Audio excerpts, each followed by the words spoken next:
Welcome to the first ever Looks Like a Movie podcast audio commentary. I'm Kevin. I'm here with Doug and Owen, and today we are watching M. Night Shyamalan's 2021 film Old. If Have you you'd heard of like it? to, if you'd like to watch the movie during the commentary and be in sync with us, I am going to count us down from 3, and on the word go, we are going to hit play on the movie. If we're ready to get started, we can do that right now. Cool. Yeah. Okay. Yep. All right. Let's 3, ball. 2, 1, go. Okay. The Universal logo is playing. Grand Orchestral fanfare. Let's go. How do you guys feel about the Universal fanfare compared to the MGM and Warner Brothers ones? I like him. I like me some MGM. I'm gonna. M Night used the older one on Knock at the Cabin, which I liked. That was fun. I'm gonna turn it down a little bit on. If you're okay with that. Yeah. We don't need a blasting. Yeah. Shut Just up. because like the fanfare is playing, and then Kevin's responded to my question, and I'm like, I can't really hear him. Yeah, that's probably smart. Oh, I forgot the opening credits. This kind of rock. Interesting kind of compositions on the like the text to kind of mimic how faces are kind of composed or framed, I guess, later on, like in the frame but not fully in the frame, kind of cut off there. These subtitles I got from a random website. Yeah, you got very funky colors. These are very distracting subtitles. It'll make for a fun watch. It does kind of match their outfits right here at the beginning for the people. Cute. It's cute. It's like a sing along. It's like a sing along M Night. Sing it, girl. She's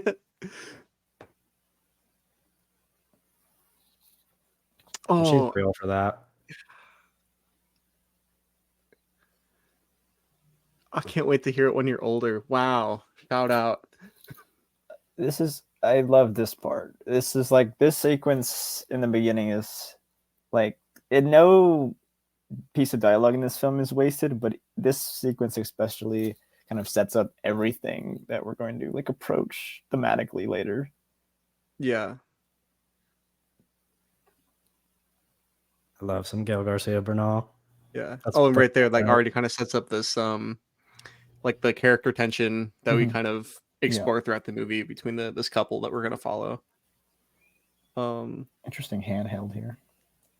Yeah, like just in the passenger seat. Yeah. Or like, no, not even like next to the passenger seat. In the middle. Yeah. Oh wait, it looks like they just like took out the passenger seat. There's no passenger seat in this vehicle. Yeah. Who's this guy? He has like a video game face. You know what I mean? Like video game bad guy. Like he's good though. He's really great. Oh, this lady has like the Anya Taylor-Joy eyes. Okay. Yeah, sure. Very distinct, yeah. Look how big you guys are. Referencing they will get bigger. Yeah. That wide is I like that wide. Oh, man, this movie's shot so well. It almost feels like it's like storyboarded, you know? Well, like how specific the visual language is. The film is based off of a graphic novel. Right. Which is called Sandcastle. So the film very much has that like storyboard graphic novel kind of compositions and cinematography here.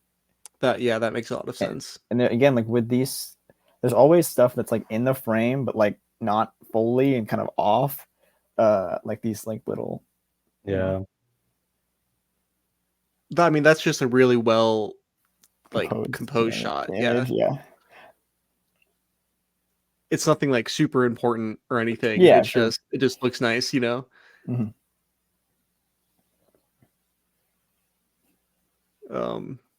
These kids talking between the water,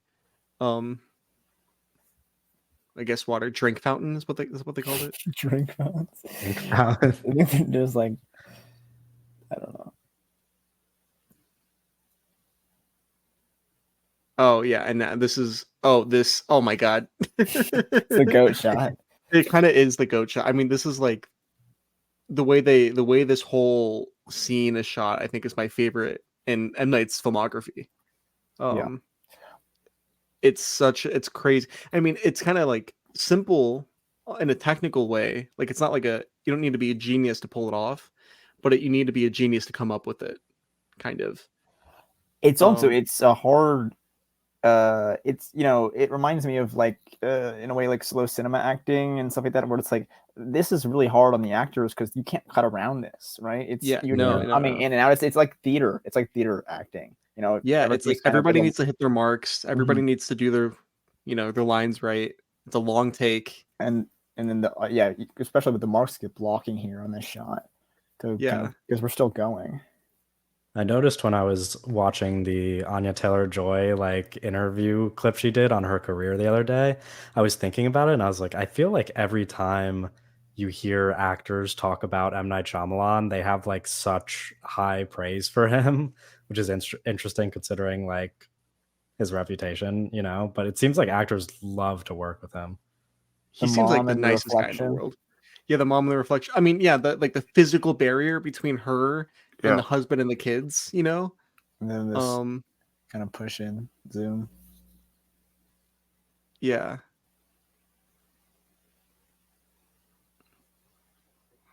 It's funny in my memory that shot, that like long take with the camera kind of rocking back and forth on the track outside the window. I remember being so much longer.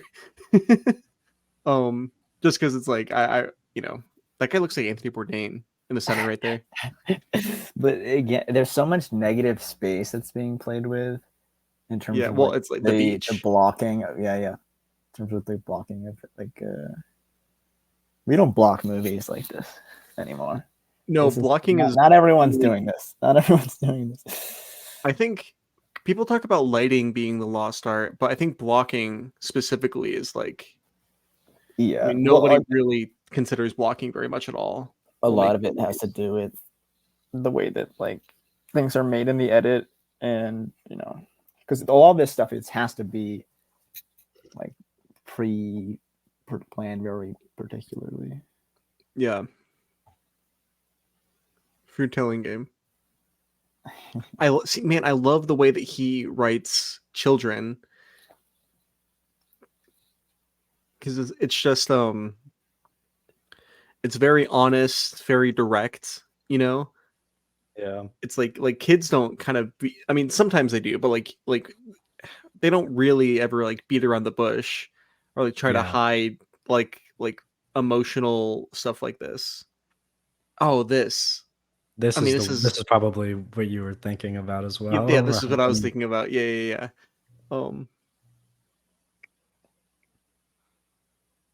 Like that, exactly, that framing to have the bed in frame, so she walks in, sits down, instead of having a close up on him, then cutting to the wide, but having it set up for the long take. I mean, this is just some like Ingmar Bergman stuff. Yeah.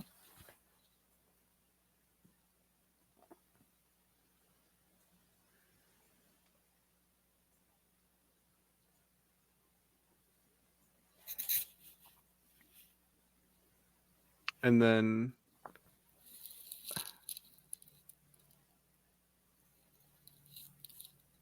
no, I mean, this is just really good.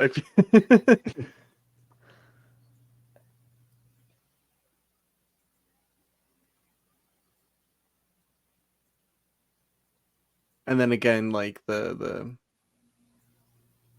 communicating this physical divide between our two couples here in the family. Yeah.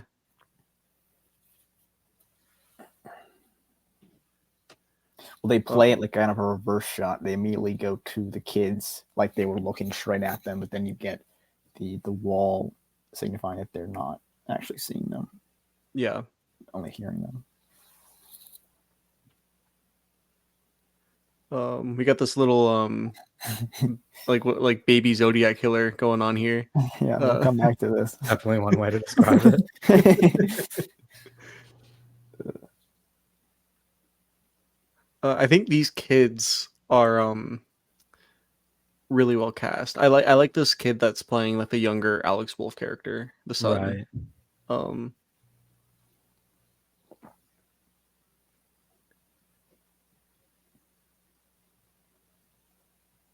Even like this, like that right there is like it's very horror movie. Like, even like we're just looking at the beach right now, but yeah, I mean, yeah, like very this is like exploitation, yeah, yeah. like slasher, almost It like is, yeah, it Piranha is very. 3D. It is like the opening of like Jaws or something. Yeah. Yeah. Oh, there he is. The Some would best say the named MVP character of in his history filmography. of the whole filmography.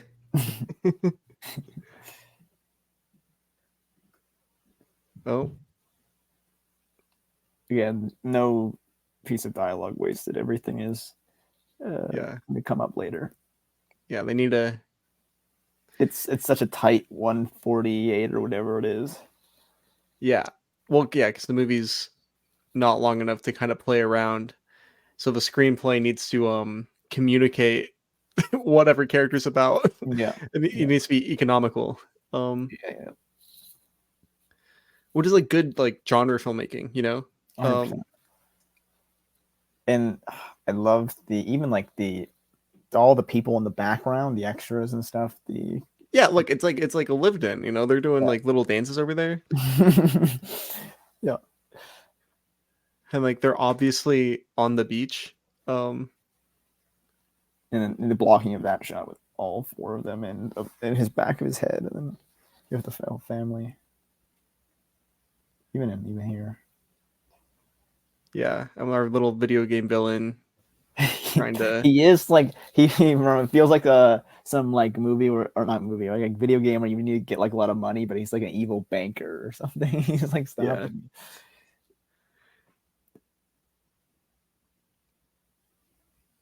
Look at that fruity ash drink that he has in front of him. You know, it might not be until this watch that I'm realizing how much every piece of dialogue has to do with time. Like Mhm. even her saying that the beach will be like a nice memory for them, and like Yeah. almost every line either hints at the past or the future. Yeah. Yeah, and And even it's oh, yeah. Oh, well, this is also like again like just more economical yeah. s- Yeah. screenplay where it's like, oh, this character has epilepsy. And This then this will guy is come he's a up later. doctor. He's a doctor here. Yeah, this guy's yeah, exactly. It's all And then that's her husband or whatever.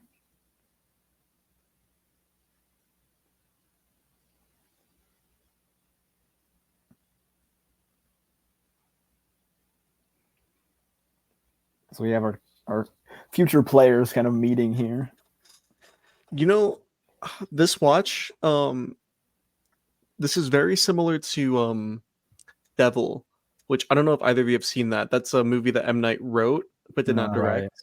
I watched that movie as a kid, but I couldn't remember a single detail of it by now. I love that movie as a kid. I haven't seen it in a long time. It's probably not as good as I remember, but the way that that movie is structured is very similar, where it's like we have a little crew of characters that are going to be in a confined space, and Yeah. they're all introduced, and you get oh there Oh. he is. Speak of the devil. I um, mean, he's kind of mastered the characters trapped in a single location thing. Yeah. yeah, not a single. It's in genre filmmaking, like not a single person does it like him. Like Right. but it's yeah, like in Devil, like similar to this, the beginning of the movie, it's just like you meet all your guys, you get what they're about very fast. Yeah.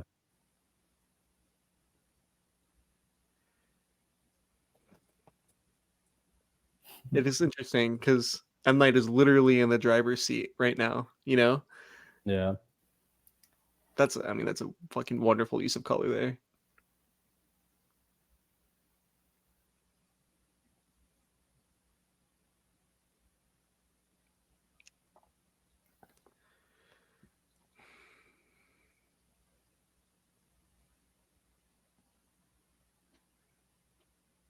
The score is really nice. Yeah. kind of like Avatar vibes. The music. Well, it is very Totally, it's like mystical kind of place they're going into.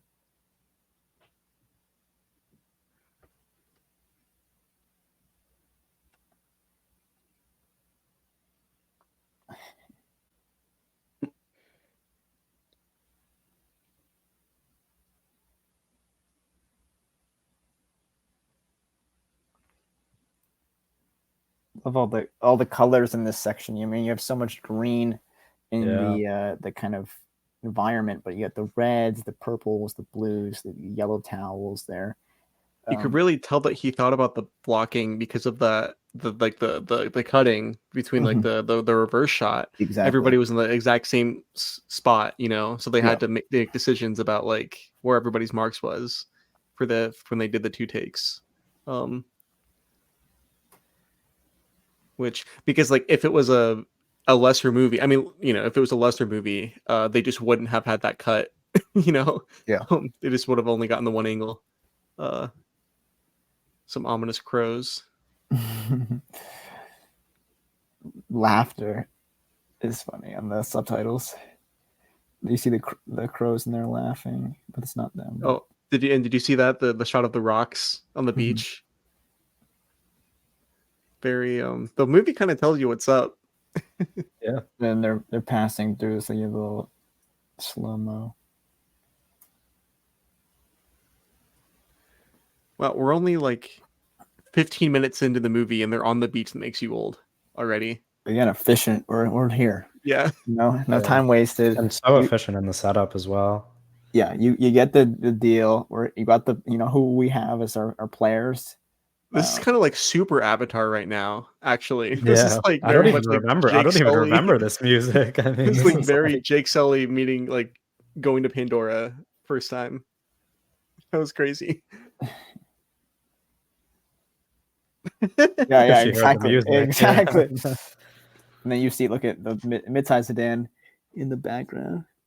Oh yeah, he was already there. And then he's immediately racist. We established that this guy's racist. Yeah, perfect. It's our final piece of information. That's all we need.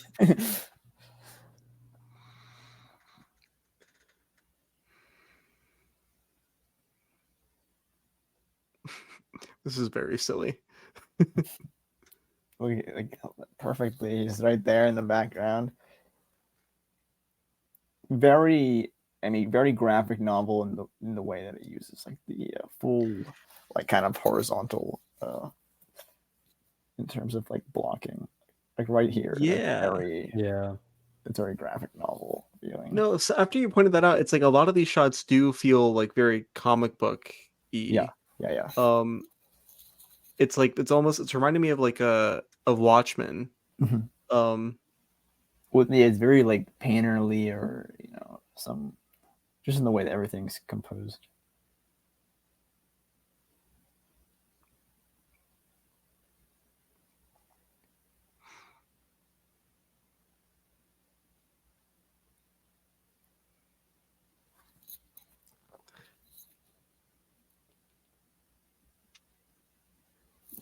I love the way he looks. In what way? This is that's mid-sized sedan. Look at that. Oh man. Back to the same kind of angle we had before. Yeah. What's his surname? No, it's such like that's so M. Night's so funny about shit like that because it's like poking fun at him, Yeah. Oh, what a great little look at this.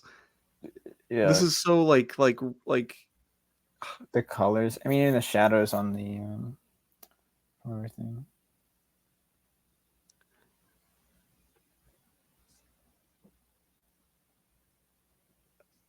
Oh yeah, this is so much foreshadowing, like visual foreshadowing. Lots of these zooms. And this handheld. It's very like home video. Yeah, I like, was just about to say that. Yeah. they're playing freeze tag, so like time freezing, right? Yeah, I mean, it's so in line with the idea of like memories and the past and all of Exactly. that. It's like home video or doing freeze tag. Oh wow. Yeah, this is really Sorry, that I mean that edit was so Yeah. yeah. I mean just like graphic novel. Like um I really love the way that kid the Alex Wolf kid talks as well, just like constantly bringing up like the It's just jobs and where he's gonna live and like all of like these kind of yeah. key yeah, life that was moments. more like visual like the divide between our parents. Exactly. They never in that show they never look at each other, but they're looking at each other and they're looking at those coin toys. Yeah, well, like he was looking at the girl toy, and then it's cut, Yeah. divide, hard line, and created by the aspect ratio, and then the Mhm. mom's looking at the boy toy. Mhm. Thinking about their kids, but also thinking about each other. It's a lot, it's all a lot being communicated visually. So it's like Yeah. yeah. the words are economical, but then oh Jesus, first horror moment. Yeah, I was gonna say like this is like a reminder that it's a horror movie. There are some bits where it feels like, but this is definitely like the biggest kind of jump because it's they're having fun on the beach for most of it. Yeah. I love their heads popping up there, like they're like gophers in the ground. Oh wow, I don't remember being naked like that. Yeah. Remember she strips at the beginning, like earlier. Oh yeah, I forgot about that.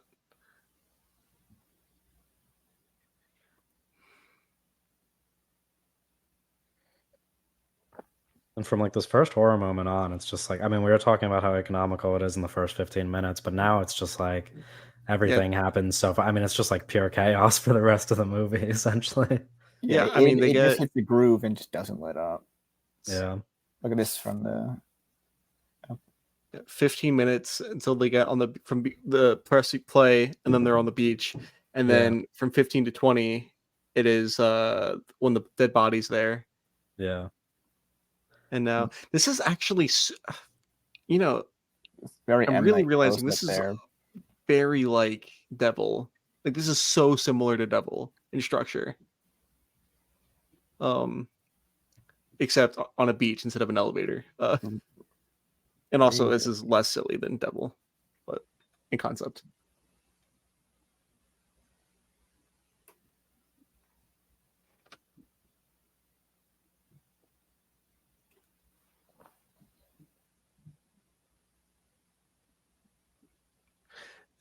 Sitting on a beach really gives him the ability to place our characters like kind of a considerable distance away from each other. Right.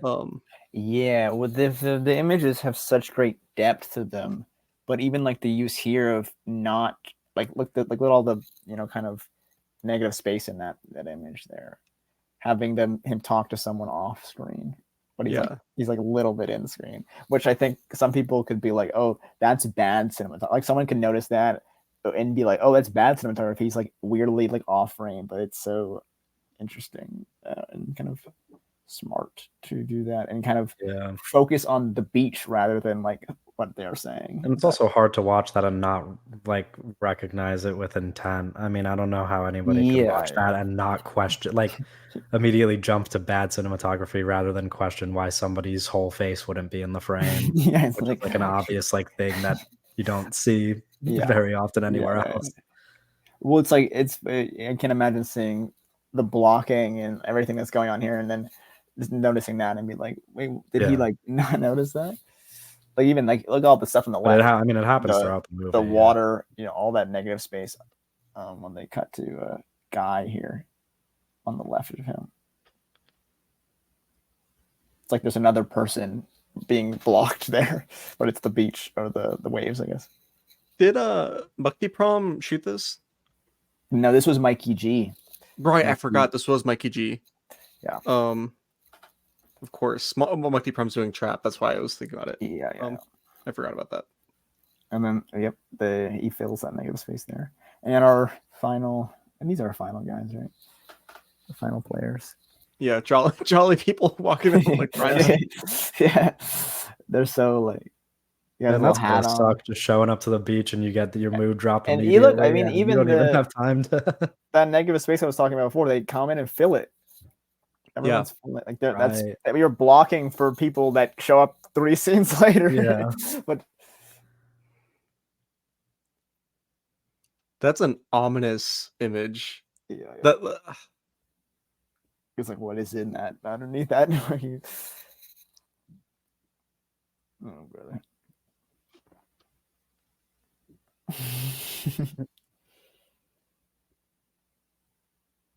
I don't like this dynamic at all.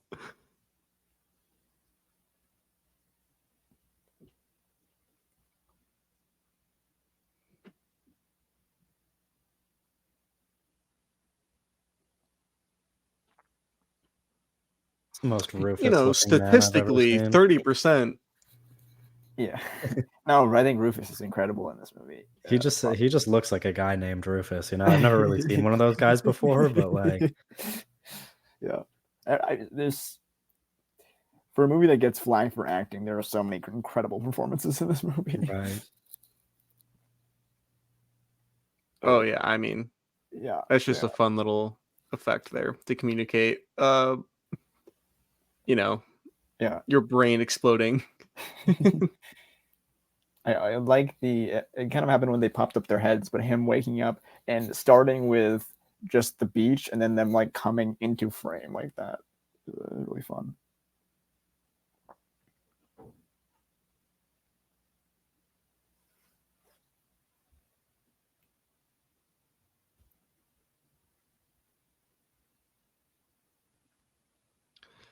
This feels, I don't know if you guys have ever seen Lost at all, but this feels like the really first episodes of Lost when things were like when they were noticing like the weird magic stuff and they were like, what the fuck is going on? And everybody was like, Grr.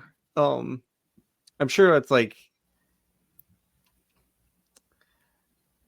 at least like a subconscious influence. Yeah. I don't know if you are aware, but I watched something where he was talking a lot about Planet of the Apes, the original Planet of the Apes, and that beach at the end being like one of his favorite kind of sequences with using a beach, I guess. Yeah, no, yeah. How it's shot, I'm sure.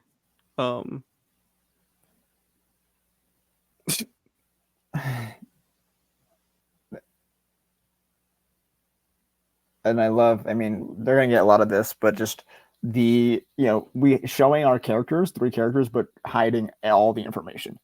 Yeah, no, this is brilliant. Because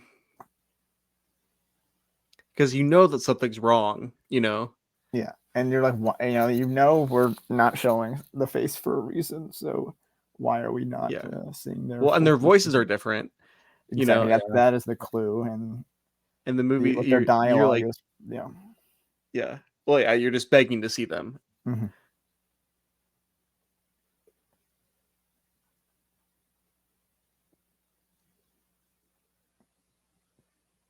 So there's like 2 kind of changes and events happening on opposite sides.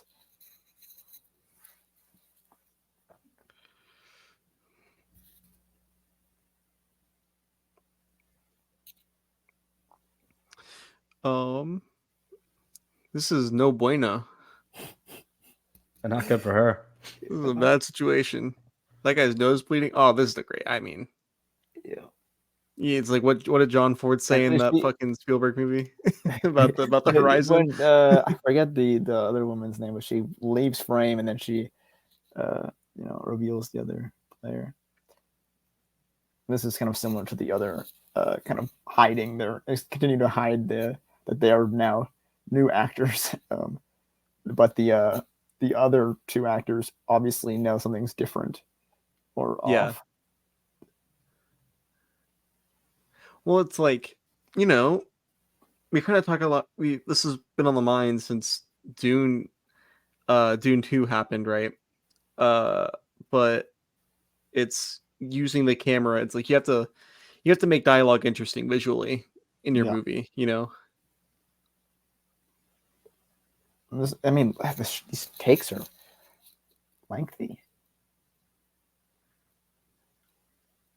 It's everything's moving around.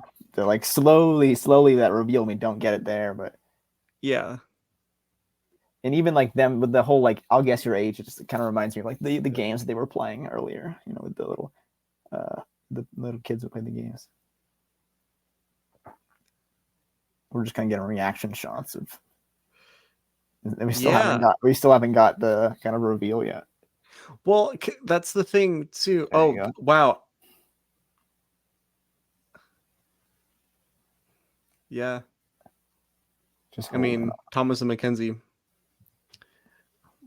could be one of the great actresses. Needs to be in more good movies. Yeah, she's fantastic.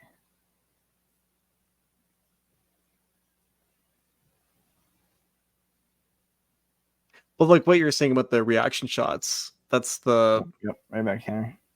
You know, that's like the secret juice of horror movies, where what our seeing our characters see something is more important a lot of the time than what you're able to actually. It builds up the horror of what we don't see on screen, I guess.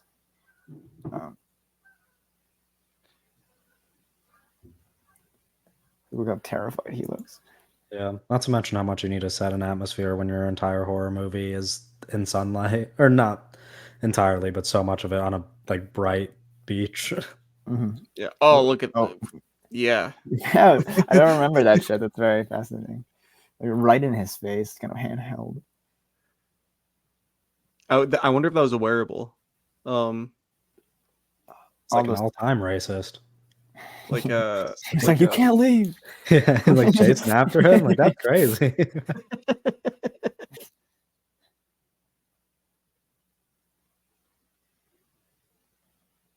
These kind of remind me of the I don't know if you guys have either of you guys have seen Akira.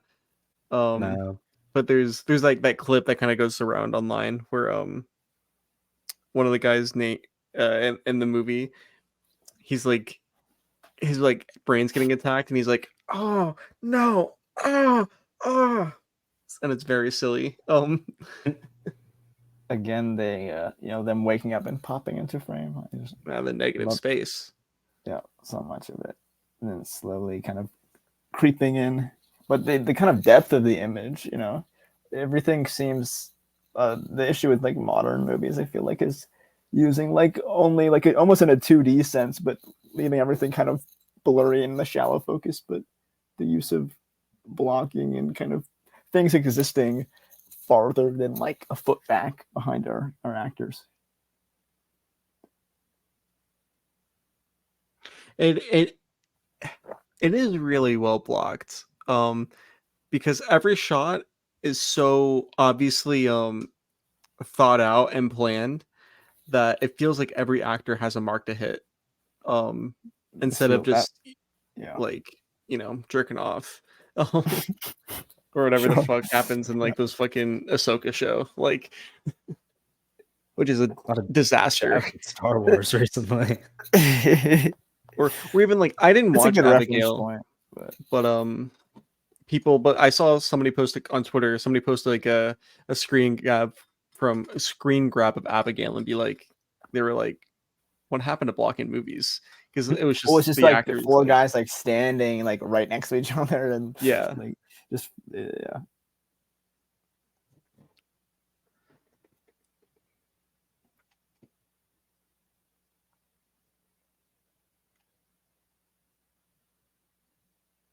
True.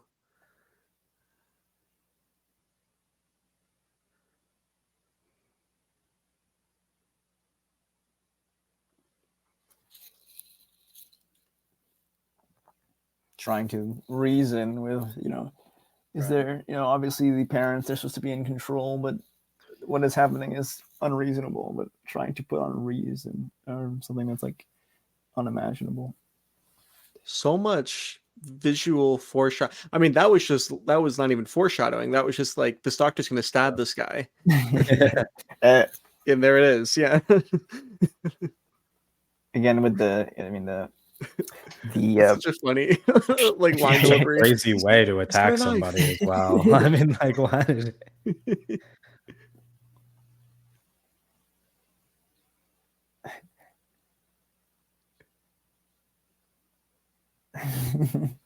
Aaron Pierre is so fantastic in this.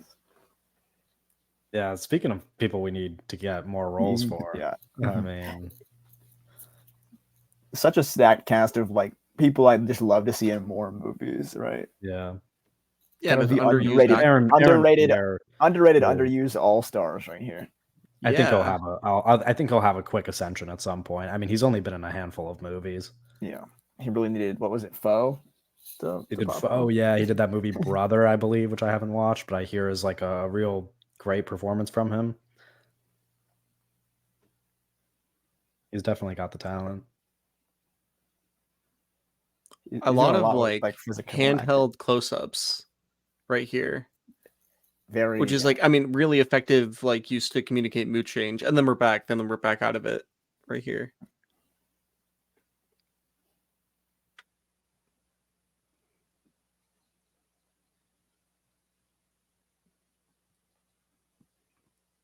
another kind of bit of information. This is so silly. Did he say that we were rapping about MS? Yeah. We don't watch the Summer Olympics like that. That's an all-timer. I don't even remember that. I mean, that might be the funniest line in the movie.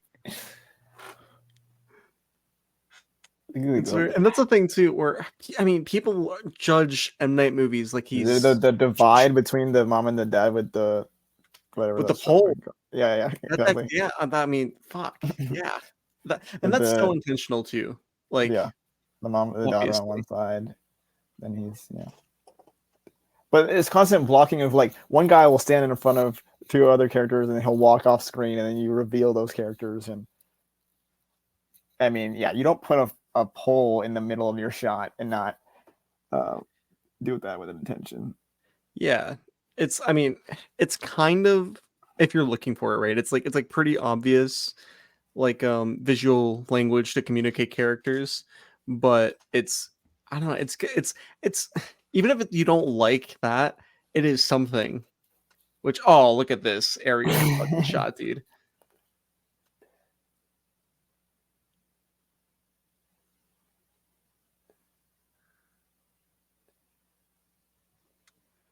Look at that. All of our heads. How far are you making it in an ocean, by the way? Against the tide. Not far. Brother, I'm like Michael Phelps on a beach. You haven't seen anything like me, dude. If I was on this beach, I'm getting out of there. I'm like, I'm figuring it out. Right. Like frame one. The second we can't run back, I'm like, okay, I'm not waiting not around. Not even 1 second. You know. No, well, obviously, I'm like trying to go back the way we came, but once that doesn't work, I'm like, I'm swimming. No more waiting around.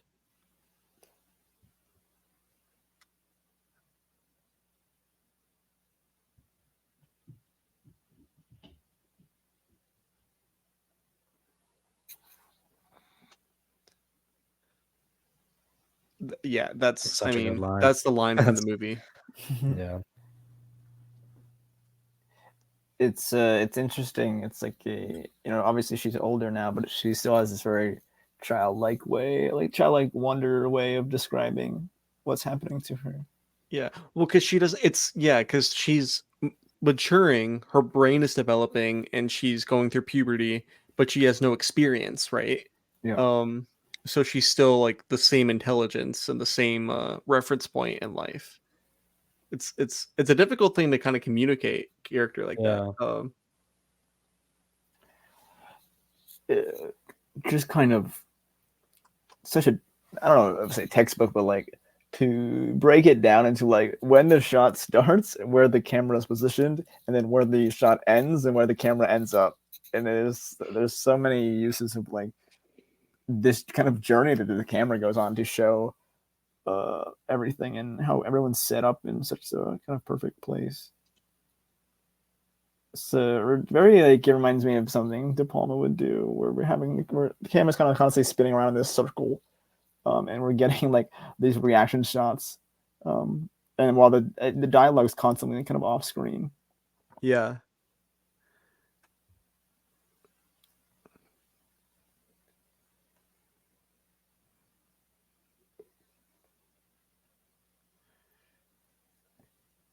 Yeah.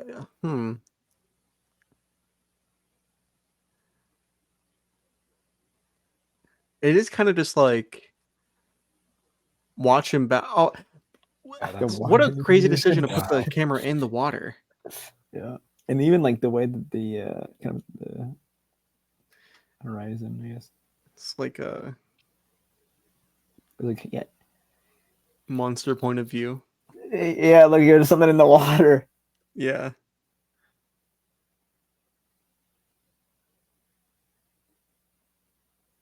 Bro said, actually, it is. It's funny. He's like, he's the doctor, right? And he's like,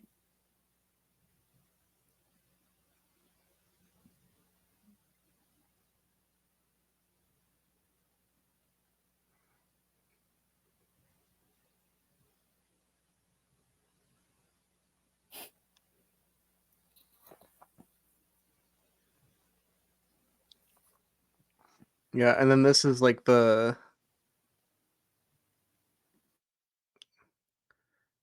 this is the moment where it's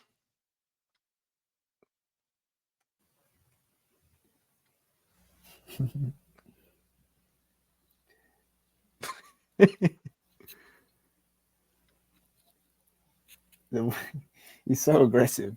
this movie's so silly. Did you know that Jack Nicholson did a film with Marlon Brando? Right, and then him cutting her open. And that's just a wildly long cut. And then yeah.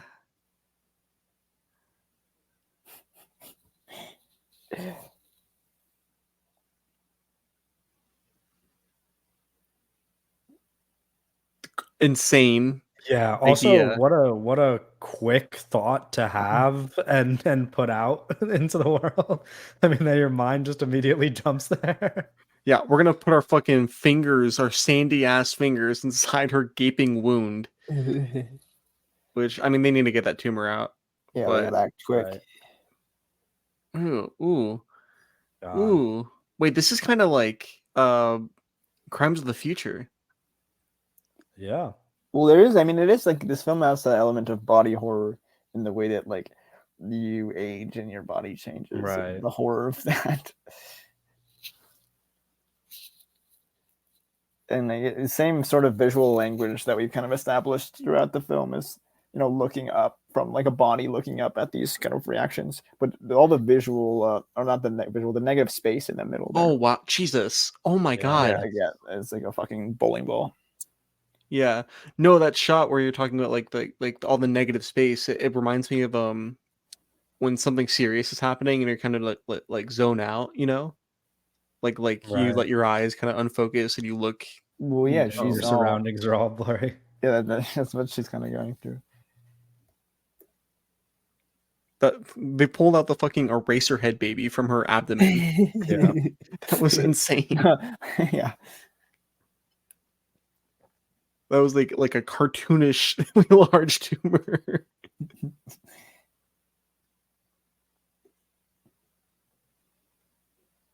We took the tumor out.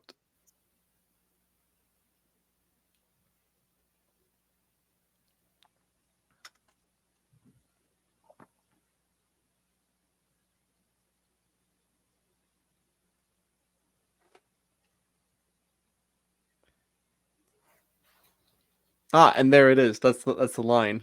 It's not just not sick anymore, right? Yeah. It's like I feel better. It's like the divide is not there anymore. In a way.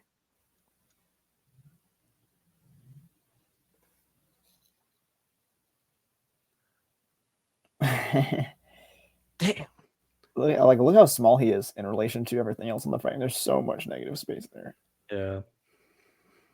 But the scene is still going. The camera's still moving, and now the negative space will be filled with the people.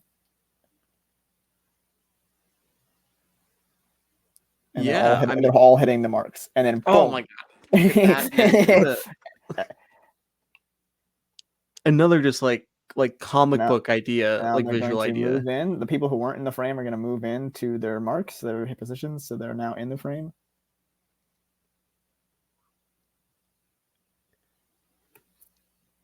Even here is Rufus's head back there poking. He's still in the frame there. Right. Yeah. Everyone's kind of, even if like they're barely in the frame, everyone's positioned in a way where they're getting. And then framed underneath the umbrella. Yeah. So they're framed in a way. This is framed in the way that they're all there, and then this is framed in a way. Yeah, but it's all like consistent. Everybody like it's like, and there's like three. We have three angles that we're kind of going back and forth on here.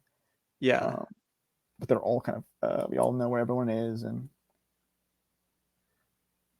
beautiful. I love this. I mean, the colors are fantastic. And then we're like, oh, there's people we forgot about. And then again, we're not seeing faces. We're getting a little bit here. This is when my goat shows up as well. Hey, that's someone else. We haven't seen him yet. Naked Brother Band former member. But again, we're getting like maybe 40% of the face there, maybe 30 even. We know something's different. Just like one eye, a little eyebrow, one ear.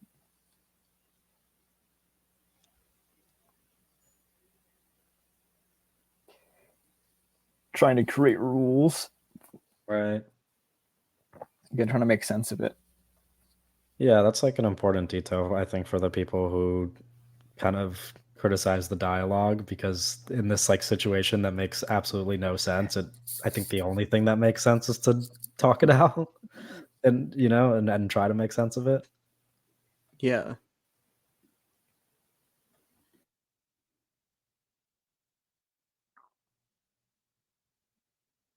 I love the fucking watch. Yeah.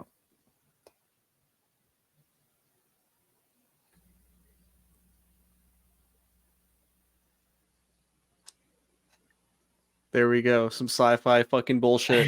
It's like very much like it's very much like someone's gonna be like, oh, well, actually, you're hit, and then they have to like put in some little bit. You think about it for more than 2 seconds, it doesn't really make sense, right? But it's like, I mean, it's like you accept that. That's the rules. Okay, we can keep moving on. Oh, look at that dissolve! Oh man, like it's the rocks on there. It has so much texture in those rocks. Yeah, that's kind of incredible. Exactly, like what we talked about earlier is like ways to make dialogue like visually interesting. Like there's a lot of this, like they're on a beach and there's just people talking things out because problems are happening, and so a lot of this movie is just people standing around talking. But the way that it's framed and stuff is so engaging.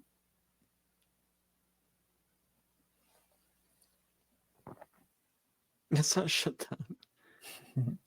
So the idea I kind of had, right, was what if they like try to sprint out again, but like they like bull rush it and they have like they throw them in there, you know what I mean?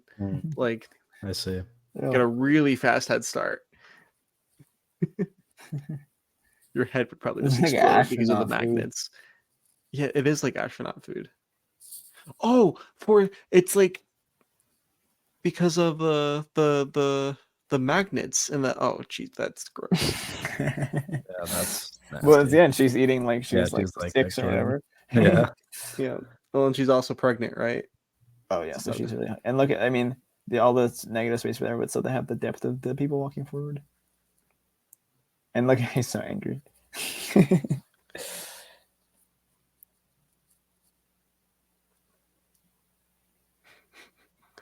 Oh, what a crazy yeah, I mean that.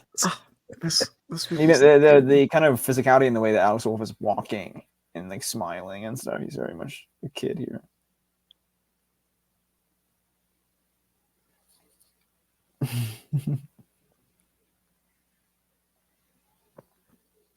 Rufus's face on the right. Oh yeah, because his brain is dissolving.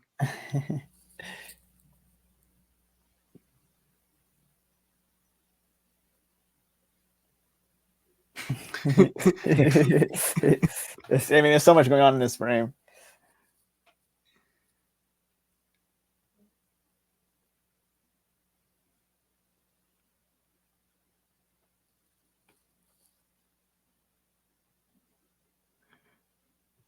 Do you want me to punch you in the face? I mean,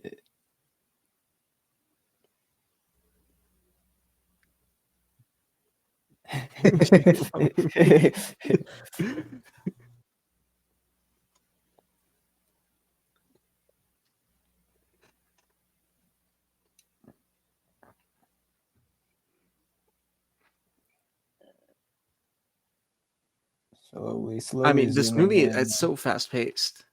Yeah, yeah. It really But is. you It's like, you're allowed to be this fast paced when you're being this efficient, like you were saying. yeah, no. Yeah, it's, I mean, it's so efficient. It's like our introduce our characters. Here's the setting.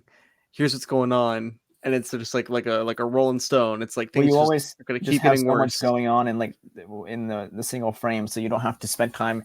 This happens here, and then this happens in another scene, but just have them all happen in the same moment. Also, I mean, time is so important in Yeah, the whole thing. You know, it's all, exactly. the whole movie's about time. That And time's moving fast, so it being fast yeah. paced only makes sense. Thinking about it, because what, he's like 7 or whatever. Like, This is a fucking terrifying concept as well no. to imagine, Well, I like was thinking running, about it too. speed running your pregnancy. He could make the pregnancy thing even more fucked up if he wanted to. Obviously, he wouldn't want to because it would make the Mm. movie a downer. But like, he could Yeah, just kill that girl and while she's giving birth and not have the baby come out. yeah, You know, because there's like tons of complications with pregnancy, especially Yeah, like when you're yeah. not in a doctor's environment. especially when you're on the Um, beach. Especially when your pregnancy lasts 30 minutes. yeah, I love you the way know, that the camera, the, is moving all over the place, so then we don't actually see the birth. yeah, When it fails. they established how like though the wounds heal so fast. What if it's like, she needed to tear or like something like really crazy needed to happen, but like could not because of the time moving. Yeah. Well, yeah, but then the baby's dead instantly. That's a crazy decision. It would be funny if the baby was born and it like grows up into like a human like really really fast, and we like get a new Right. character. We just like get a new guy. All-time screamer, by the way, Mr. Wolf. Oh yeah. Yeah, no, he's amazing in a movie that Owen is on the wrong side of history Like, for. yeah, Um But just even I fine. love Pig. all right, I don't man. know. I don't remember if he does much screaming in Pig. I'm sure he yells. Oh,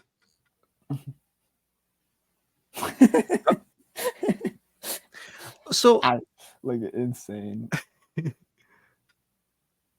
everybody's fucking freaking out. Yeah. Yeah. It's kind of interesting. The baby died because of whatever reason they gave, but nobody's eating. You'd think there would be like kind of Right. hungers. Well, like they gave them the food, right? But they're like so like, they're so preoccupied with like what the fuck is going on. It's like, I mean, the kids were eating, but Yeah. Also, like, is there any way to do this without like Oh, look at an that shot. actual plot hole? I mean, like, it's the concept doesn't work Plot holes don't get. I without. mean, it's like a B movie. Plot holes don't fucking matter. Yeah, Like of it's like, course. But I'm just putting it out there as like yeah, no, exactly, it's an yeah. impossible thing to try to figure out. No, you can't make this. This concept is so ridiculous. Like there's no like. That shot is really incredible though. Yeah, that's gorgeous. This shot is kind of Malik-esque.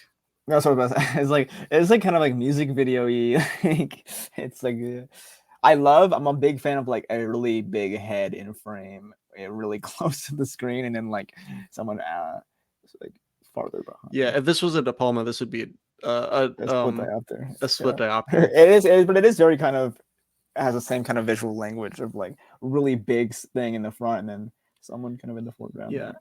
I think it's good that it wasn't a split diopter Oh, because look, there's so much. wow. Oh Jesus! I don't think it needs to be there. That's what diopter.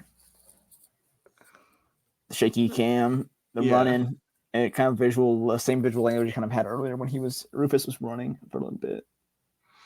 A lot of quick cuts here.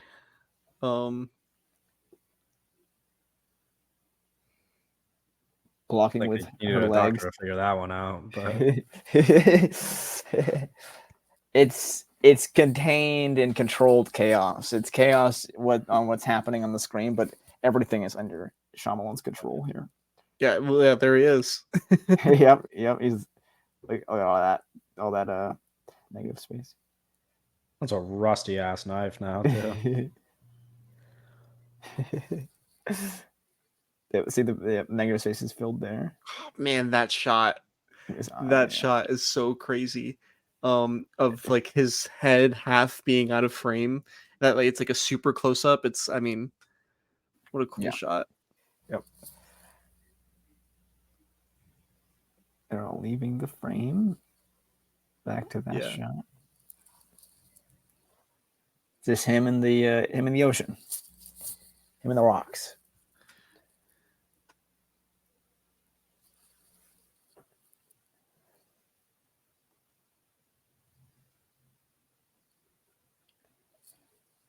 That guy's literally Doug. That's just Doug.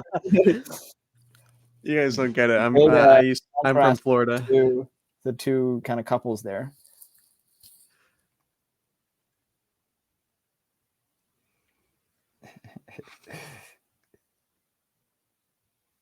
Yeah.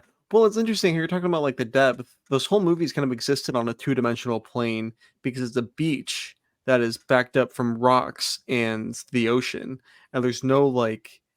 So it's like there's this line that they have to exist on, and they're just trapped on this straight line. And him going in the water was this just section of the movie is the first time where they're like, how do we get out of this fucking box like this this line. Mama.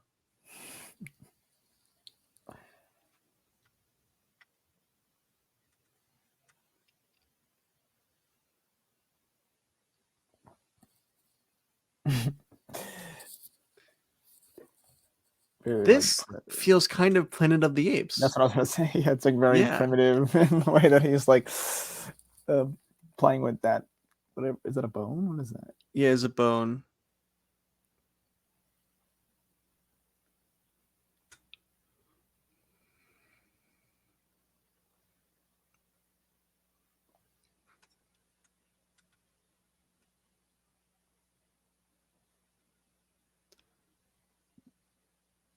For random sweepstakes to like an island resort. Island resort. Dude, the freaking pole. No, moving around the pole is good. There he is again. Little director. Oh, look at him. He's evil. Yeah, no, that's like a zombie. That's like that's like a shot from like the Walking Dead TV show. That was crazy.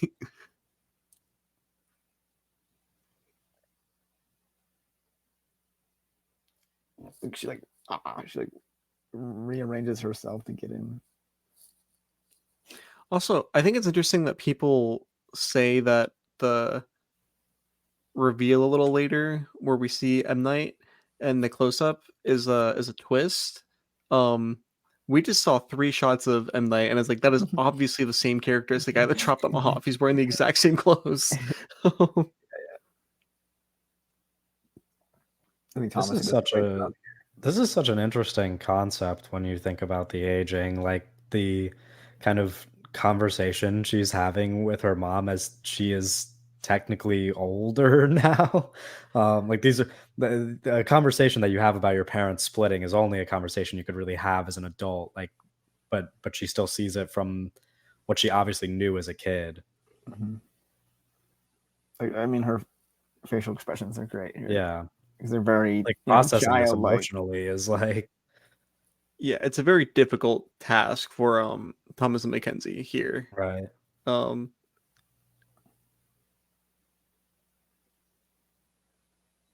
but I think Again, I mean, time obviously terrifying. me and Owen at least think that Thomas and Mackenzie does a really great job.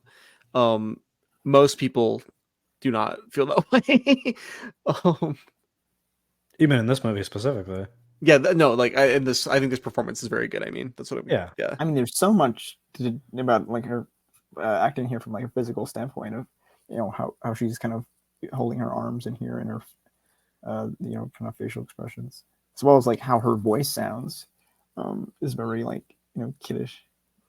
Yeah, no, it's the character is really complicated from an actor's point of view because it's so you're a little kid that has been thrusted into puberty and your brain developing and you're in a stressful situation, but you still have you only have the experience of whatever, like a 10-year-old or whatever. Yeah. Very Malachi is like in the new Yeah, world. yeah. And like kind of like Moonlight ish. Yeah. Right. Oh Jesus. That's crazy. I mean, that's it's a great way to like go like from this kind of like very kind of beautiful Malachi shot to a straight up horror movie. But again, it's like something's in the water. It's like it's like a shark movie. Yeah. Oh, it's like her eyes. No, yeah, but it's like we're just watching it from the beach. Like the beach is a the beach is perspective. always like a character. Yeah.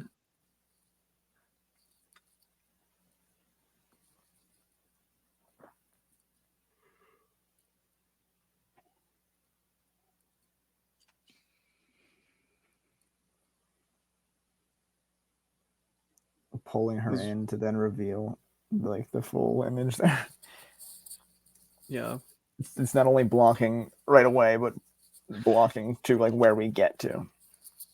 And I mean, this scene where like this shot is like, yeah, it's blocking, right? But it's okay, good them, composition, but then also it's dialogue again, where it's like, okay, how do we communicate, so much with the image?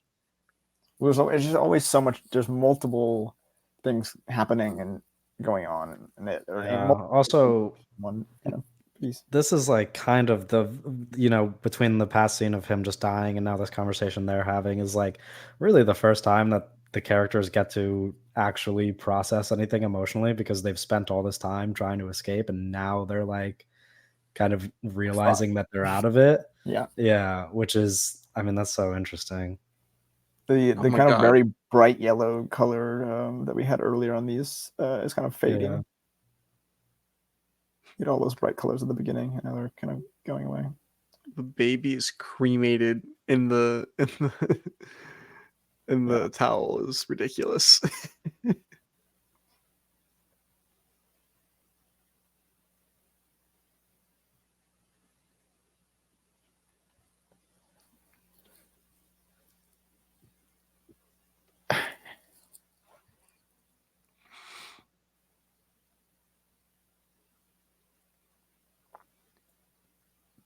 Characters coming in to fill space up again. Shaky handheld there.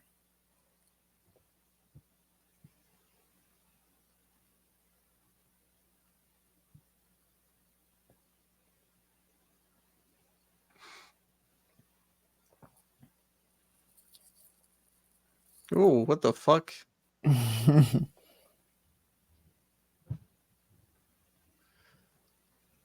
Oh.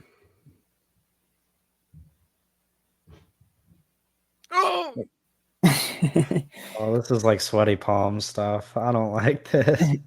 This is how I felt watching Free Solo. You just know that it's not going to end well, right? You just there's no way she gets out of here. I wonder how they shot the stunt of her climbing. Obviously, I mean, she's not very far off the ground because they would have shown her being very far off the ground if she was. But like, was this on a soundstage? Or did they just film on a different part of the beach? I'm curious as to how they did this. Yeah, well, I mean, you're obviously it's like kind of a way to show visual language here. This is obviously like that was the first like obvious special effects shot. Yeah. But outside of that, it's like, how do you show this in cutting back and forth from down here and up there? I love that. What an incredible cut. Yeah, I love that cut. The waves.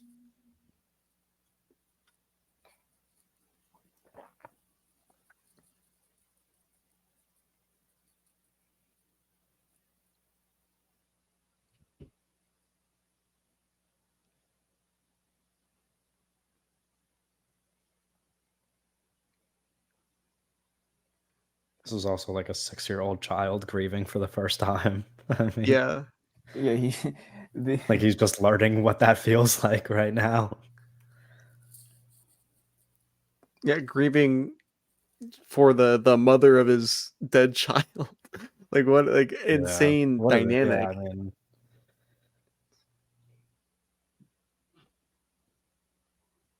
and how do you even react as the father to that kid?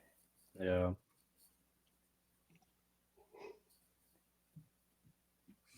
No, I mean, there's this movie's kind of like an assault.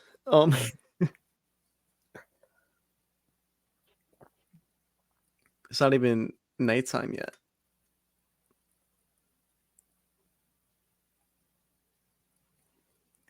Everyone's trying to come up with their own solution to, because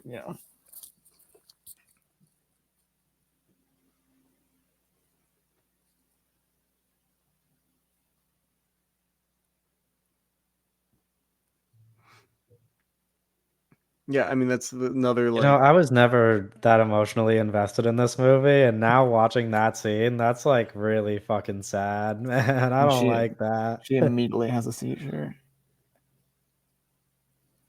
I don't know what part of my mind just like blocked that out, but that scene just like made me really upset. In a good way.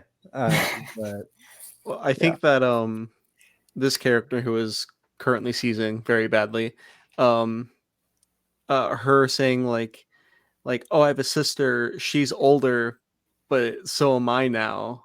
We used to fight, but that all feels very silly. Yeah, I mean, just this idea of like not talking to people near I mean, it's like the whole thing with aging is like every time you talk to an older person, all they ever tell you is like things that they wish they had done, and you're like watching that in real time. Yeah. Well, they're constantly. I mean, the characters are constantly looking forward to something, or wait, or like we'll push it off, and they're never kind of in the present. Yeah. They're always like, I'll talk. I'll tell you later, or we'll make up later, or what if later doesn't come? It's yeah. I mean, it's really bad when you're really young, like the three of us are, but you always think about how you always have time. It's like, oh, the distance between being 23 and 40 is an infinite amount of time. And it's like it's not. It's a finite amount of time, and every day you're a little bit closer.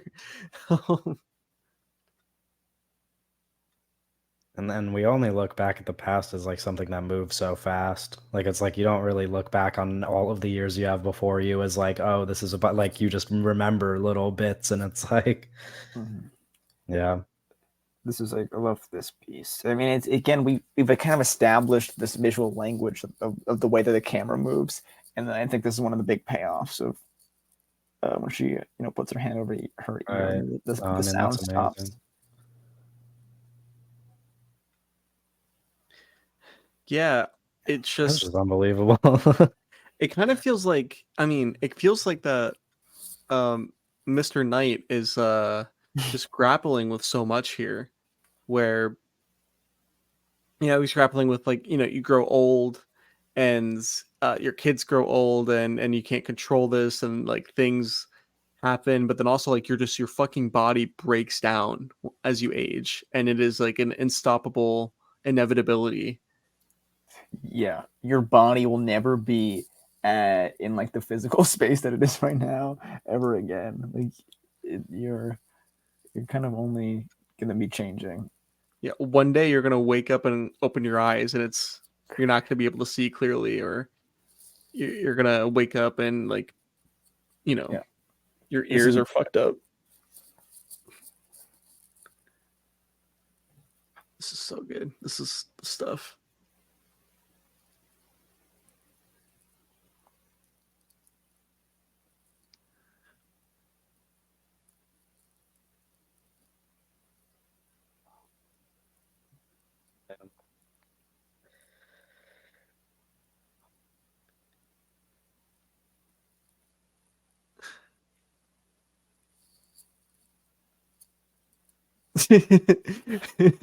With that guy.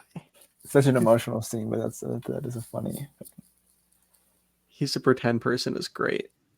That's a great line. I love how close we are here.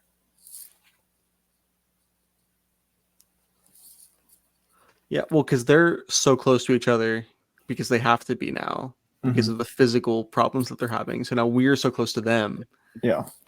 It's just the way that we've established like all this negative space that normally we get here, and then now we're just like very close. We're closing. Yeah. I cry. It's good we're doing audio only. No, I know this. I want to be here. Oh, come on, man.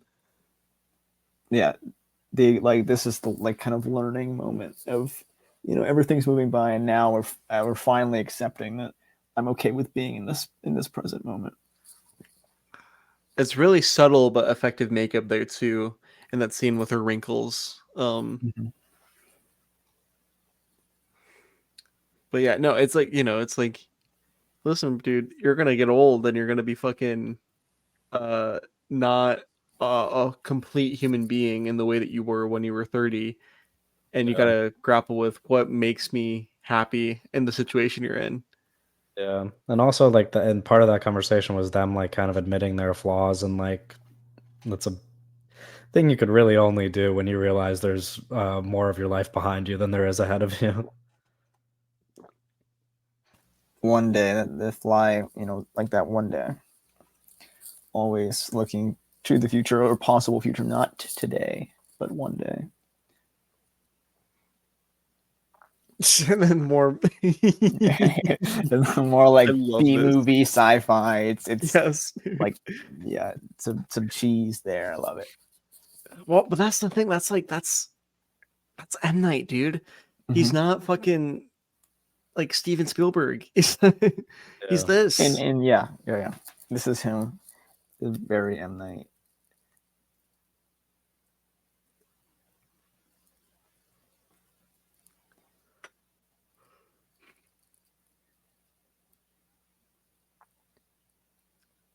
I don't know about that. I mean, where did he pull that at? Yeah, I was just like, what the fuck?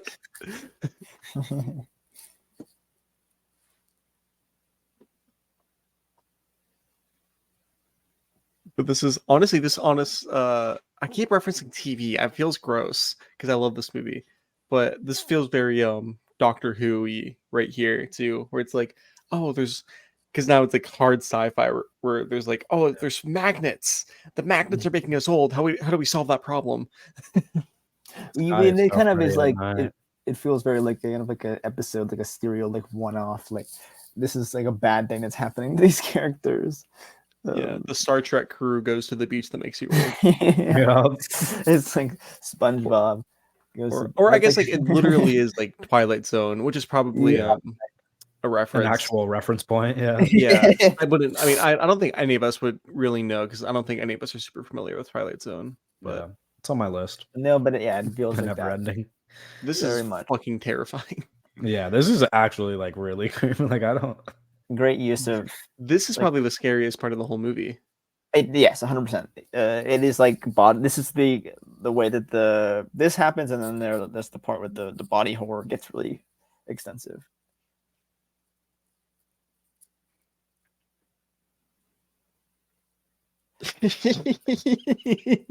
Fuck. This is something like it would be very interesting to do, kind of build on this in like a slasher where your lead characters have like vision impairments and like can't see as well and stuff. So like they're hiding from people trying to kill them constantly, but like they just can't see well or something. A slasher where your skin heals rapidly and the killer can't Yeah. kill anybody. I was thinking about that. It's slasher keeps trying to kill you, but you can't die. like no, like imagine like the logical extreme of that, you know, where it's something like the ending of Martyrs, but your character is like healing, you know, so they're constantly like, you know, peeling the skin off or shit. Have you seen that, Owen? No, I haven't. It's kind of like this, but Yeah. also not. No. Very dark. Yeah, I don't know how many similarities this has with Martyrs. Well, I won't get into it. There's like Sure, there's like there's it's like you can make it an there's not interesting no comparison. overlap. Oh, this shit is also scary. I mean, we're just like this. Just we're in Yeah, horror this movie is probably this. territory. I think This this is is like the scariest horror part. movie. This is like climax. straight up like body horror. Oh, this is fucked up. I'm getting chills. That's a great shot. Fuck. Monster in the cave. And she's probably the character who embodies most what Doug was talking about. How, you know, not just like all the emotional stuff, but the physical changes to your body as you age. I mean, she's not really a better character to illustrate that. Well, she's such like a perfectionist in the way that she's constantly wants to look the best. But you know what happens when you get older and you're I mean, she's the character who cares most about physical appearance. Exactly. And then what happens when it's all gone, right? Yeah. Who are you when that happens? Oh, sand in the eyes is brutal though. No, I mean, sand in the eyes is. We should get a POV of that. With with the sand on the camera. No, his eyes. Sand in his eyes. POV of the sand in his eyes. Flying through the air. No, like, it's like that shot from Challengers. Yeah, it's ball, but it's the sand. It's like slow mo, but it's like the like little sand molecules. Really, this great lighting here. Crazy. That's a great shot, dude. He's like a human spider. That was my nickname in high school. I bet. That's fucking gnarly. That's literally gnarly. Her whole body's doing a gang sign. That's crazy. Pretzels. But again, there's so much of this film is reaction shots to something. Yeah. Even like this whole section, or like going back.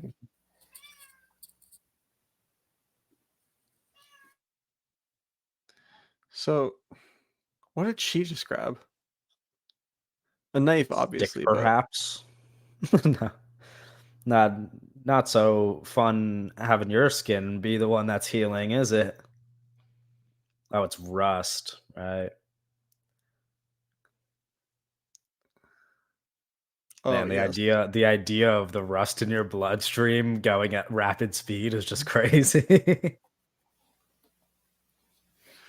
Man. Love this music here. Yeah.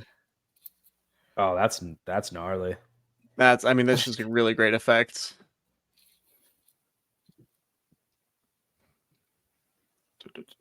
Oh, it makes my skin crawl in the same way that like the maggots in Furiosa made my skin crawl. Yeah. Like, it's like one of those like ugh. It reminds me of the Mummy, the little beetles in the Mummy, you know? Right. Mm-hmm. Reminds me of when Anakin is burnt to a crisp. He looks like his whole body is all. Does rust really do that?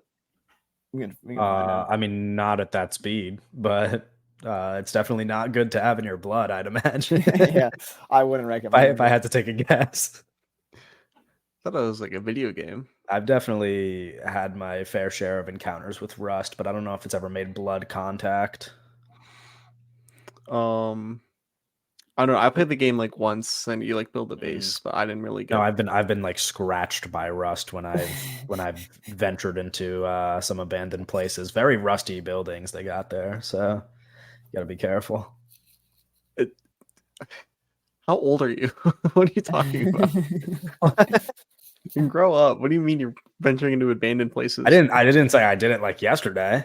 I said, you don't know what time the story took place during.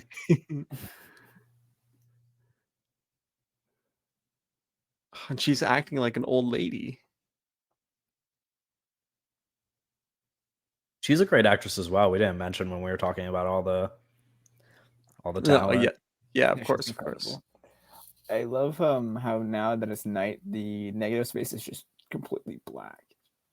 It's very Yeah, interesting. well, it's like they're doing. There were a couple shots of that were similar to what they were doing earlier with the horizon and that big blue sky, but instead it's just like the infinite darkness of nighttime away from a city, or like in a city, I guess. The song they're singing is the Salka Shyamalan song, who's gonna be in Trap.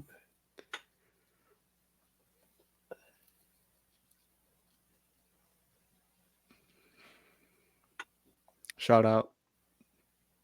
And then again, this is continuing that kind of a lot of negative space in the middle, and then you have the two characters kind of half in frame, or like sort of in frame, at their heads, but then M Night's kind of like our contemporary Ozu in some ways.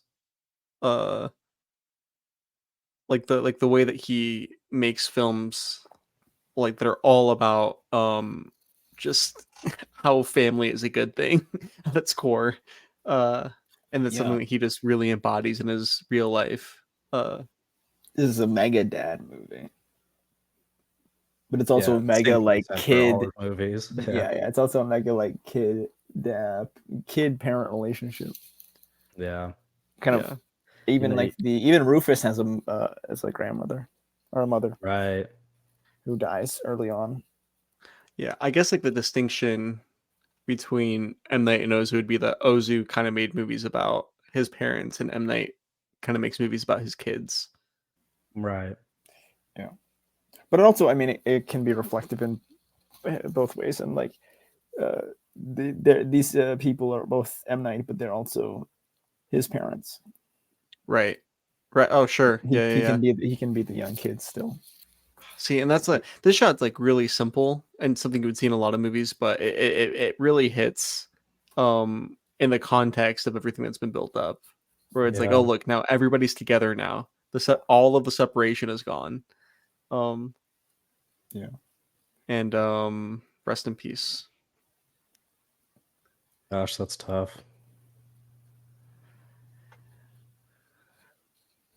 We'll just go to like the kind of emotional extremes, all of this like 24-hour cycle. Right. Yeah, the movie really does not let up at all. No.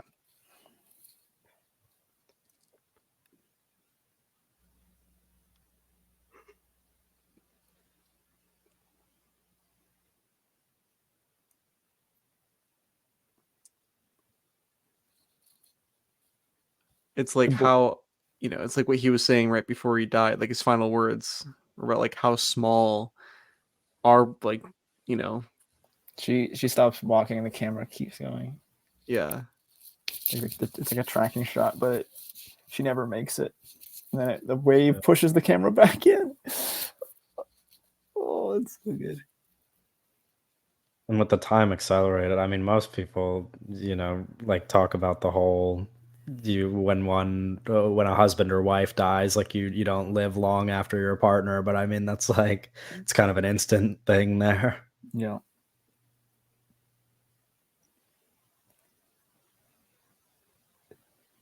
I love this. The camera constantly moving, but you're able to kind of hide and change things off camera. And things are always happening. Beautiful. Okay, night one on the beach. That makes you old. Was it triumph? What a success. Nothing bad happened. I love that.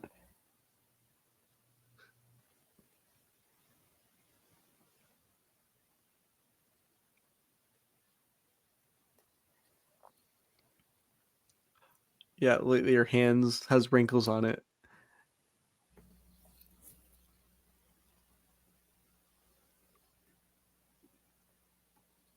Oh, right, and new actors Yeah. again. They do a great job of sequencing through the actors, because like the little mole there on his face and stuff, Yeah. to keep the little like recognizable, because you right away that's the older Alex Wolff character. Yeah, I know that Alex Wolff just has a mole. Yeah. But did they give the younger actor a mole? I forgot. Yeah. So Okay. I'm sure they cast Alex Wolff, and they cast the other two actors like based off of Alex Wolff, I'm sure. Yeah. Same thing with Thomas McKenzie for here. Crazy how quickly we've gotten to just no characters left, really. Like, Yeah. it all just happened so instantly. It was a bad day. It was a bad day. It's kind of like the stowaway section in Furiosa, where it's like just like in 15 minutes, everybody like 13 characters die. Yeah, multiple Furiosa references on the old commentary is not what I would think. That's really gonna date this. That's what I'm saying. This is really gonna tell someone looking back at this is gonna know exactly what was coming out and we were watching during the recording of this. And I guess it's sort of a reference. I'm sure something like this is in the graphic novel, but making sandcastles.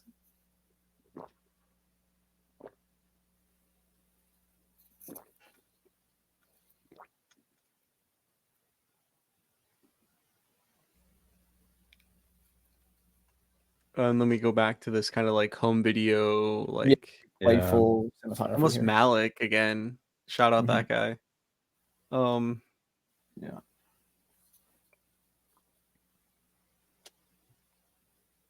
Look how he's off. He's a little off camera here because he's about to run across. Beautiful depth here. Yeah, pay attention to where the horizon was in those two shots. Right? Yeah.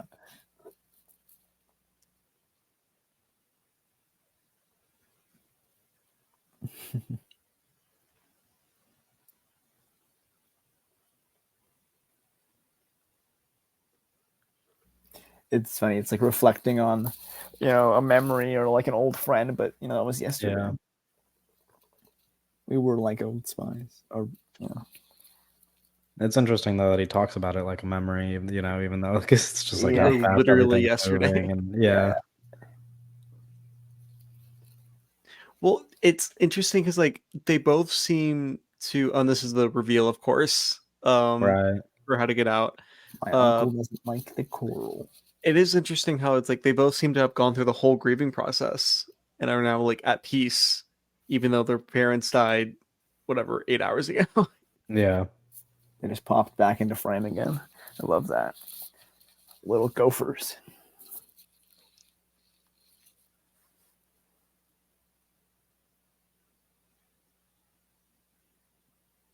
Very similar framing to their parents in the kind of conversations that they were having earlier. Now they are the adults, so they're framed like that. And there's the sandcastle. You leave it.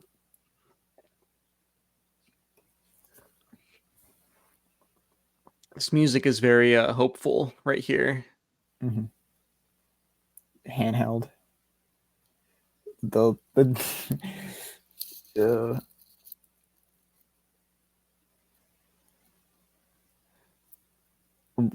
Again, those bright colors are kind of returning. The reds and the yellows are really nice. A little Way of Water moment here? Not really at all, actually. No. It's more like it's just they're in the water. It's like at times it feels like a nature documentary. Look much like significantly younger in that shot underwater. It's what this fucked up coral. This cannot be real, is it? Like it's CGI. Not even CGI. I'm just like, what the fuck? Like, what coral is this? Like, what the fuck? It's the coral that makes you old. Okay, it's the coral that makes you old. It is. It looks crazy. It looks like I don't even know. It looks crazy. Yeah, I think it's funny that like they could have very like easily just like got away, but Emma adds this little extra like, will they, won't they, kind of they could just Yeah. drown here. Like, Also, even a I would chance. drown here. I don't know about you guys. Yeah, yeah, You can't hold Holding your your breath breath for long. underwater while doing other stuff like yeah. this, No, crazy. Girl, take off your shirt. What are we like? like- love this.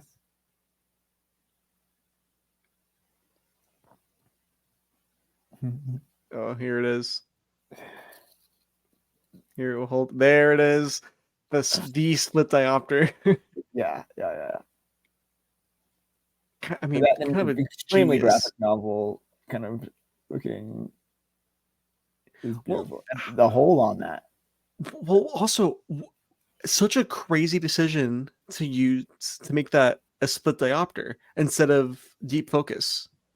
You Yeah. know, because it's like if he wanted him to be in frame, obviously, or in focus, obviously, but like he wanted the tip of the lens to be in focus. But to use that with the split diopter instead of just having the entire frame be in focus, I don't. That's crazy. I love the split there. That is it a monitor or something? Yeah, Kind it's of like a laptop monitor. really great. Kind of And a then of course, graphic novel-y like diagonal that the computer gives. unmarked Ford van. Uh, Yeah. No free advertising.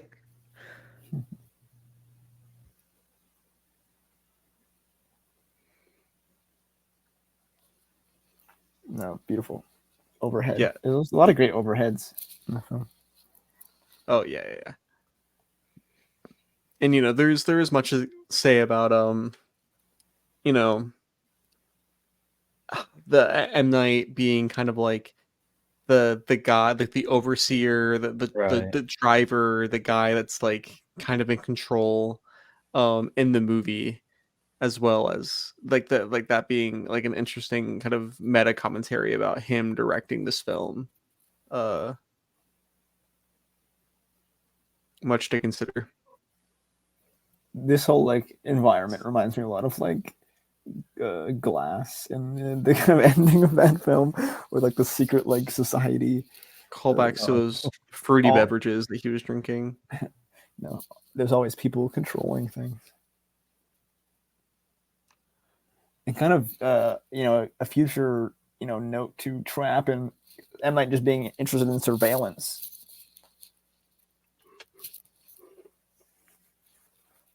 Yeah, I mean, Glass is big on that, but this is another example of his interest in surveillance. it's also 100%. interesting how like he doesn't depict these pharmacy guys, I think, as a like irredeemable. Yeah, It's like obviously like they're the bad guys, but um yeah, they have been able to save hundreds of thousands of lives. So it's like, you kind of get it. Is there he's kind of justifying like the really horrible things we just spent an hour watching. Yeah. Uh I mean, it's much more interesting if they're like with a moral dilemma of that kind, and it gives you so much more to think about. yeah. It's like they just bring people to this place, like they watch them die, and they're like eating popcorn, and like, this is awesome. well, or I mean, he didn't need to communicate that though. It's Yeah, like oh, exactly. we could have just like come in and like seen these shots of the lab after the phone call and like not had like this conversation at all from these characters, Yeah. and then have the kids show up at the very end. Mhm. But instead we're getting like Yeah, the whole rundown. it's like a medical victory here. Yeah.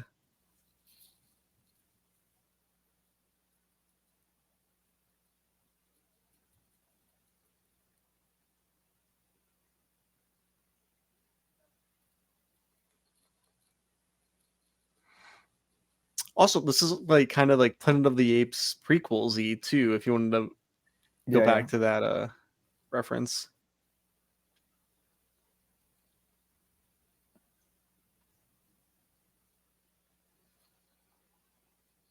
Only if only they put the apes on the beach that makes I was you just old. thinking that. Imagine they had like Koba on the beach that Yeah, makes you dude, it's like old. the Koba should be in every movie, but it's the beach that Yeah, makes you old. somebody had to. Well, look at this like really wide Russian. angle close up. She's so pretty.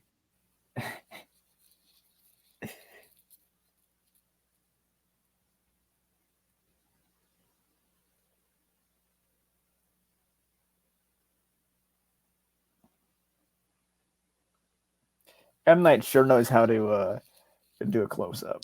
Yeah, I mean these close-ups really make the character seem less sympathetic. After that, we did it, guys. It's like comic book villain ass angle. It reminds me of that how they frame Willem Dafoe in The Card Counter when he's like the least sympathetic character in any movie there,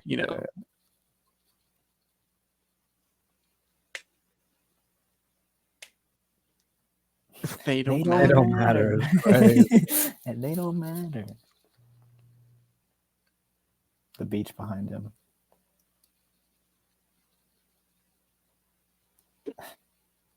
Those kids don't have any debilitating diseases or mental health problems. Yeah, those kids are fine. Fuck those kids, man. Grow up.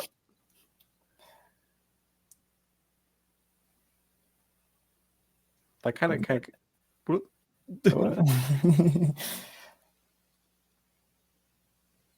again hiding who is actually talking, even though we recognize the voice.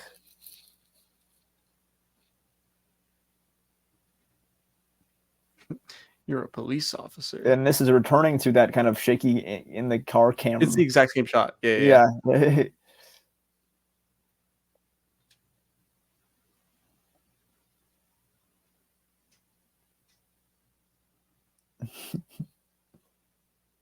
Yeah, and it's round two, Yeah, introducing this idea of like, oh, this is a cycle that never ends. Exactly. Yeah, same exact kind of visual language, same kind of drinks here, but boom, gets kind of broken up.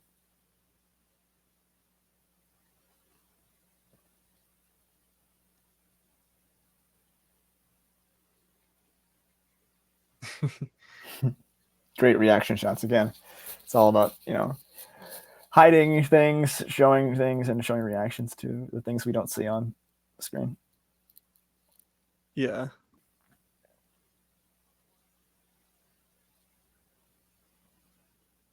This guy's good. I don't know. He's like a very small. Never seen that guy in my life. He's a very small role here, but he's kind of a hero at the end. A returning character from the beginning. Philadelphia, little M. Night reference there. Yeah, well, that's where the family's from, Philadelphia. Yeah. Shout out, Philly. Yeah, this whole fucking operation is getting shut down, buddy. Again, the kind of similar kind of visual language to what we did at the beaches, where the camera would spin around and show all the reactions to people.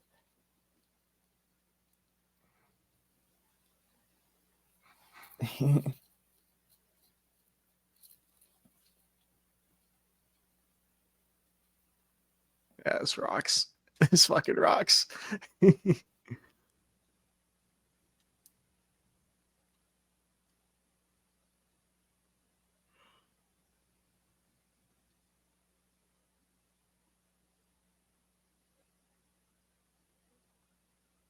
was a really solid moment, like full circle moment there. Needed no dialogue, just again reactions and just facial acting. Facial acting. I think they just call those facials. I don't know if that's in the business. I don't know. In the business. I love all these vertical lines here. Well, it's like he directed everybody to fucking move in slow motion. Yeah. I love how productive this one police officer was. This might be the most productive police officer in history. And then we got we finally get to see like how they escape here. We're Doug would have drowned. We're all of us would have drowned here. Yeah. Well, not all of us. No, I never admitted to that. Okay. All right. Kevin would have made it out. They're holding his. I mean, there you go. And then they get a moment to look at each other. And back I'm to just that saying watch. they like kind of like we're grunting and shit, and we're losing hella air. The little particles in the water. But they get these little. They get the little. I love that shot. Little head in the hole. The Coralussy. Sorry. Beautiful brother. shot. Have some couth. Beautiful. Like, love the handheld in the water. It's like very on a vacation home video. like Nah, this rocks.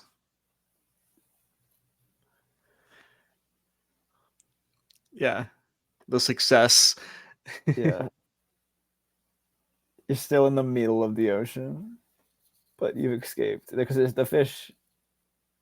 There's the little guys. Little guys. The little guys. Oh yeah, the fish are back because they weren't able to survive or live in the area where the time. Yeah, they got too old. Oh yeah, you know what they're thinking? Man, we made it off to the beach that makes you old. They're like, fuck, my whole family is dead.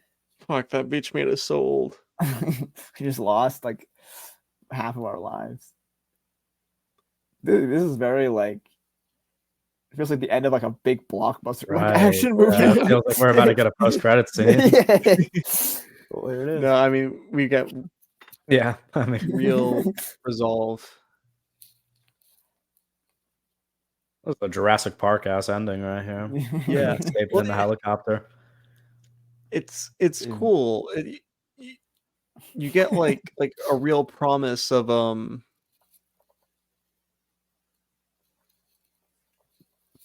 40 it's just silly line. Years. Probably a bit weird. Yeah, I probably wouldn't know how to react to that. Yeah, we'll be okay.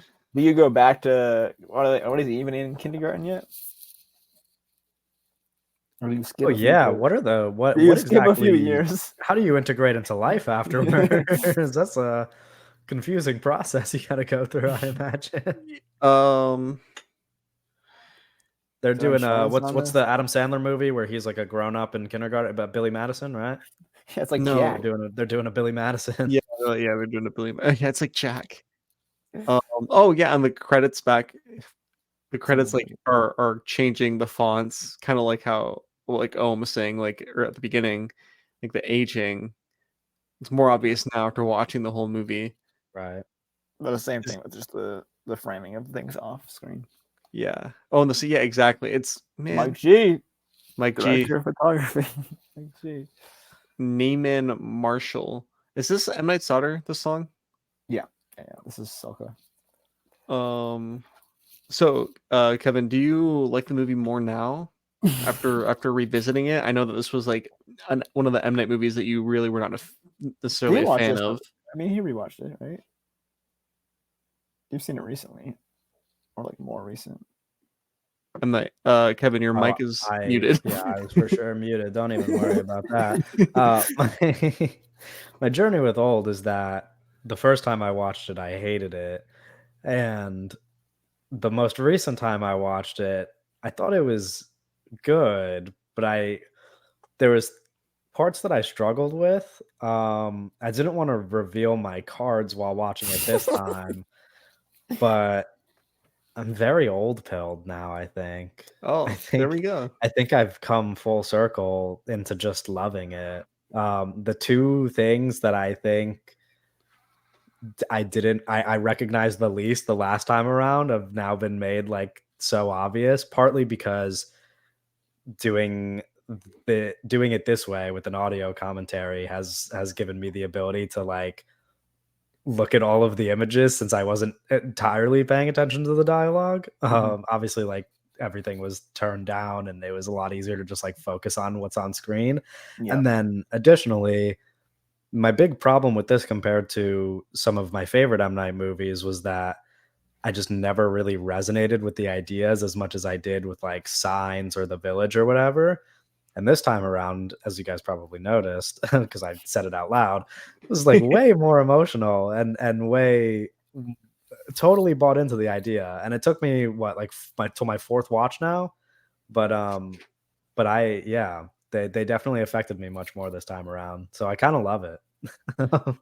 This is definitely one that I think even like I don't know how many times I've seen it, but every time I watch it, there's something new that I get out of it, or there's a little like Yeah. scene or a I shot or feel that something way about his that I just filmography as a whole as well, 100%, is what 100%. I I've think this one, noticed. all of his films grow with you and keep getting better every time you watch them. Yeah. And that's kind of one of the things that I'd hope if someone watches the movie again with us kind of guiding the Right. conversation, that they can grow to appreciate the film a little more than they Right. might have otherwise. I mean, we've Yeah. put in a lot of effort into the M. Night defense campaign. Oh yeah. No, I mean, I don't. It's because unlike other, we're not the only film podcasts that are like M Night apologists, but like Sure. unlike some other film podcasts and like creators or critics, 'cause calling a critic a creator feels a little disrespectful. But Yeah, Right. like sure. like other other people that are also M Night apologists, unlike most of them, especially like more popular people, is that we don't really talk about uh his movies being bad, ever. Like even Yeah. if there are like some of his movies that we don't necessarily like, we don't harp on it like in any Yeah. like at Well, all. I mean, I think the thing I've kind of mentioned this when we did our M. Night episode, as well as just like in the time that has passed since then. But I've just become so attached to him as a director that it really feels like I don't want to waste time talking about those things. Like when I sell him to Yeah, other it seems people and I silly think to, about yeah. ideas of like how he makes all these movies about just being a dad and like his family and stuff. I'm just like, this is way there's way too much good infused into this for me to be worried about what he does wrong ever. Hmm. Um yeah, sorry, it's past my bedtime. Yeah. Do Um, so it's a little interesting experiment. This is something that I wanted to do for like a really long time. I've kind of toyed with the idea of us doing audio commentaries. I think the first time I brought it up to you guys was literally like 10 months ago. And I think yeah, this was kind of a little interesting experiment into that. We'll have to see like how people react to it. yeah. Uh, I think what we would like to gauge the audience on is if something like this occurring monthly or bi-monthly maybe would appeal to listeners. And specifically, I guess what movies they would like Exactly. to If you hear us made it talk this about. far and watched the whole Yeah, thing, list 3 movies or whatever that you'd be interested or whatever, yeah. and we definitely consider what you guys think.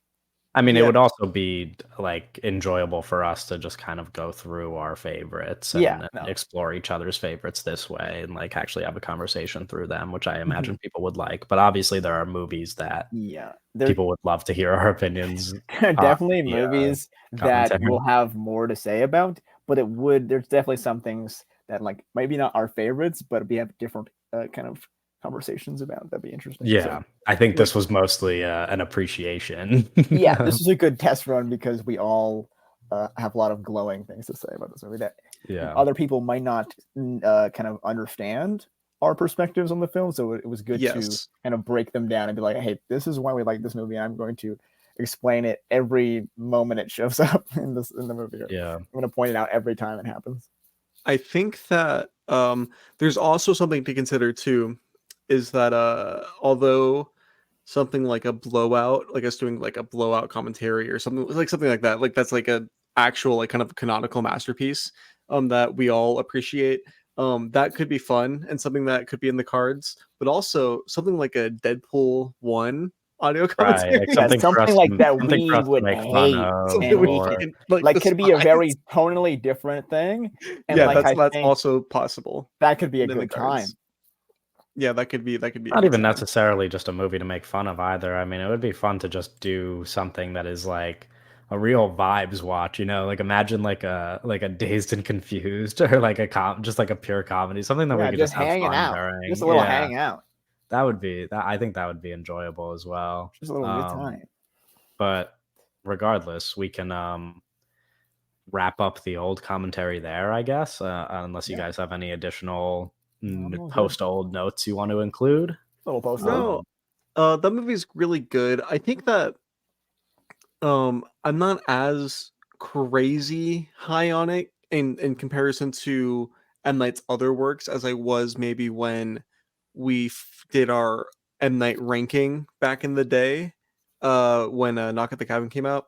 Now I think I've like cooled off a little bit in the sense where I'm like, I was pretty adamant about Old being the number one movie when we did that Yeah. list, and now I'm like, I feel like maybe I would have fought a little harder for something like The Village now if we I did it see. again.